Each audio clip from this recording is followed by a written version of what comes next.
Guys welcome back. अब तक हम कई सारे बेसिक चीज़ें कवर कर चुके हैं, जैसे हम कंडीशन के बारे में बात किए, हम लूप्स के बारे में बात किए, हम फंक्शन के बारे में बात किए। तो अब टाइम है डेटा टाइप्स को कवर करने का। पर आप डेटा टाइप्स को पहले से पढ़ चुके हैं। जैसे आप जानते हैं कि स्ट्रिंग डेटा टाइप्स क्या होते हैं, फ्लोट डेटा टाइप क्या होते हैं, बुलियन क्या होते हैं, इंटीजर क्या होते हैं, सब आपको मालूम है।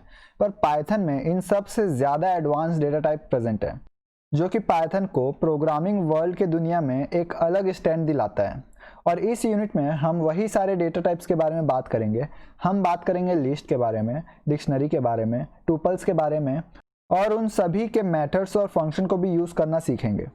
ये यूनिट सबसे बड़ा यूनिट होने वाला है पूरे सीरीज़ का, तो इस यूनिट में आप सबसे ज़्यादा नॉलेज गेन करेंगे। अब तक आपको पता चल चुका होगा कि फंक्शन क्या होता है और हम उसे यूज़ कैसे करते हैं, और आपको पैरामीटर और आर्ग्यूमेंट के बारे में भी पता होगा। तो ये बेस्ट टाइम है आपको इंट्रोड्यूस करवाने का पाइथन इंटरेक्टिव शेल से। तो इस लेक्चर में आपको मैं पाइथन के इंटरेक्टिव शेल के साथ काम करना सिखाऊंगा। तो सबसे पहले हम चलते हैं VS कोड में। VS कोड में जाने के लिए मैंने एक फाइल बना लिया यूनिट 6 नाम का, और अब हम पाइथन इंटरेक्टिव शेल को एक्सप्लोर करते हैं। पाइथन इंटरेक्टिव शेल को एक्सप्लोर करने के लिए सबसे पहले मुझे कमांड लाइन में जाना पड़ेगा। कमांड लाइन में जाने के लिए मैं कंट्रोल पर टिल्ड दबा रहा हूँ, और उसके बाद मैं इस वाले आइकन में क्लिक करता हूँ, और इस आइकन में क्लिक करने के बाद यहाँ पे 2 कमांड लाइन खुल जाएगा। तो अब हम यहाँ पे कुछ भी कर सकते हैं, दोनों में अलग अलग काम कर सकते हैं। मैं इसे क्लियर करता हूँ। ओके, तो अब मैं बताता हूँ पाइथन इंटरेक्टिव शेल क्या होती है। पाइथन इंटरेक्टिव शेल हम रियल लाइफ में सबसे ज़्यादा यूज़ करते हैं, क्योंकि हमें अगर बड़े बड़े प्रोग्राम बनाने हैं तो उसके लिए छोटे छोटे कॉन्सेप्ट को हमें कहीं पे तो रन करना ही होगा, तो हम उसे पाइथन इंटरेक्टिव शेल में रन करते हैं। और पाइथन इंटरेक्टिव शेल इसके भी काम आता है कि हम और कौन कौन सा फंक्शन एक डेटा टाइप्स में यूज़ कर सकते हैं या मेथड्स यूज़ कर सकते हैं। आपको ये सभी बातें अभी समझ में आएगी। तो मैं सबसे पहले यहाँ लिखता हूँ पाइथन। सिर्फ और सिर्फ पाइथन लिखने के बाद हमारे पास यहाँ पे इंटरेक्टिव शेल ओपन हो जाएगी।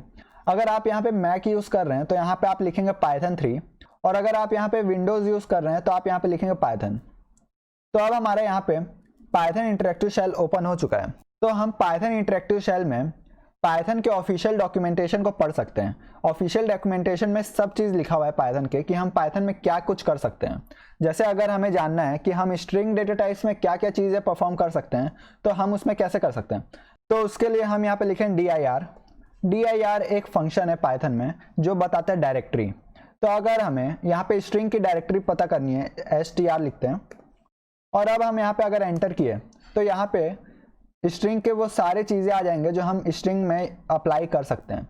जैसे कि हम स्ट्रिंग डेटा टाइप्स में पढ़ चुके हैं, अपर मेथड्स के बारे में, टाइटल मेथड के बारे में, स्वाइप केस मेथड के बारे में, स्ट्रिप मेथड के बारे में, स्टार्ट विथ मेथड के बारे में। लेकिन वहाँ पे जो हम बात किए हैं उससे ज़्यादा कुछ हम यूज़ कर सकते हैं स्ट्रिंग में। पर मैंने सारा चीज़ आपको बताया नहीं, क्योंकि अगर मैं वो सारा चीज़ आपको बताने जाता तो वो वाला चैप्टर अभी तक ख़त्म ही नहीं होता। तो ये आपको खुद से एक्सप्लोर करना होता है पाइथन को। तो पाइथन को एक्सप्लोर करने के लिए सबसे पहले आपको dir डेटा टाइप को यूज़ करना होता है, और आपको उससे पता करना होता है कि हम स्ट्रिंग डेटा टाइप या कोई भी डेटा टाइप अगर हम चाहें तो यहाँ पे dir int भी कर सकते हैं। अब हम यहाँ पे int के सारे मेथड्स के बारे में देखेंगे कि हम int में और कौन कौन से मेथड यूज़ कर सकते हैं। हम ये सारे मेथड इंटीजर डेटा टाइप में परफॉर्म कर सकते हैं।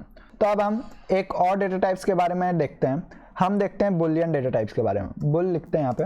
तो अब हम बुल डेटा टाइप्स में ये सारे मेथड्स को परफॉर्म कर सकते हैं, और मेन जो मेथड्स होती है वो अंडरस्कोर वाले मेथड्स के बाद से स्टार्ट होती है। तो हमारे ये जो है मेन है, और ये सारे क्या होते हैं ये हम आगे के लेक्चर्स में पढ़ेंगे। तो चलिए हम बात करते हैं स्ट्रिंग डेटा टाइप के बारे में। स्ट्रिंग डेटा टाइप के लिए हम dir str लिखते हैं। तो ये है हमारा स्ट्रिंग डेटा टाइप। तो अगर हम चाहें तो हम यहाँ पे कोई भी फंक्शन यूज़ कर सकते हैं, लेकिन अगर हमें पता करना हो कि ये पर्टिकुलर फंक्शन क्या काम आता है, जैसे कि अब अगर हम चाहें कि हमारा ये अपर मेथड क्या काम आता है, अगर हमें जानना है तो हम उसे कैसे जान सकते हैं। तो हम उसे हेल्प फंक्शन को यूज़ करके जान सकते हैं। हम यहाँ पे लिखेंगे हेल्प। हेल्प के बाद आपको स्ट्रिंग डेटा टाइप्स के किसी मेथड के बारे में जानना है, तो सबसे पहले आपको लिखना पड़ेगा str, क्योंकि हम स्ट्रिंग के मेथड्स के बारे में जानना चाहते हैं। तो हमें सबसे पहले स्ट्रिंग लिखना पड़ेगा, और उसके बाद हम लिखेंगे अपर, और यहाँ पे हम पैरेंथेसिस नहीं लगाएंगे, और हम यहाँ पे क्लिक करेंगे।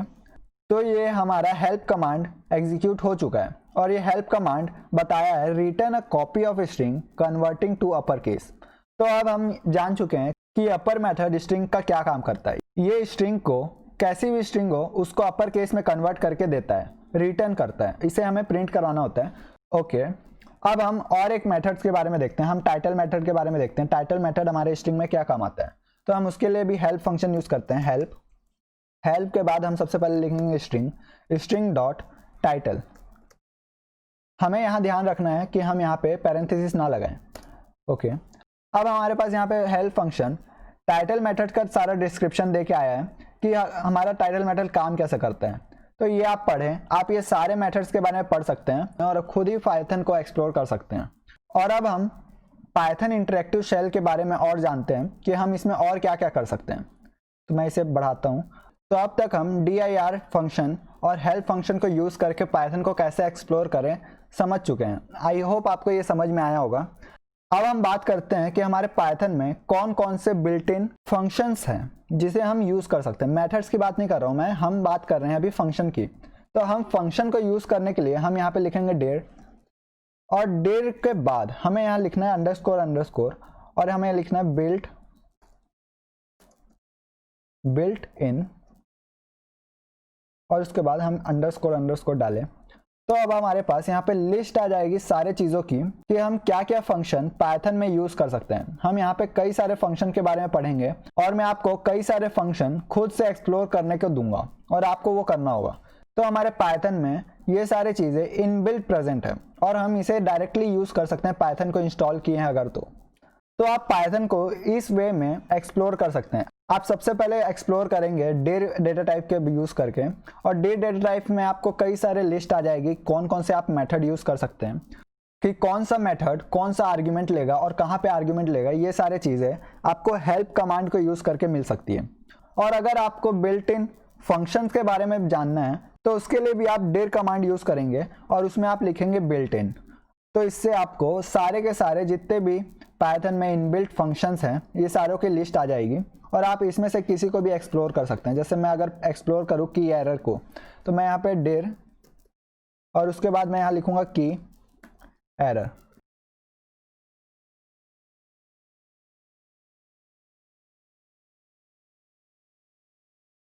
ओके, तो देखिए हमारे पास इस फंक्शन के अंदर इतने सारे मेथड्स हैं जो कि हम इस फंक्शन के अंदर यूज़ कर सकते हैं। तो ये था Python interactive shell. I hope आपको ये सारी चीज़ें समझ में आएगी, और अगर आपको ये समझ नहीं आई है तो भी कोई बात नहीं, हम इसे फ्रीक्वेंटली यूज़ करते रहेंगे तो आपको सारी चीज़ें क्लियर हो जाएगी कि हमें कहाँ पे क्या यूज़ करनी है और हम कैसे किसी चीज़ को यूज़ कर सकते हैं।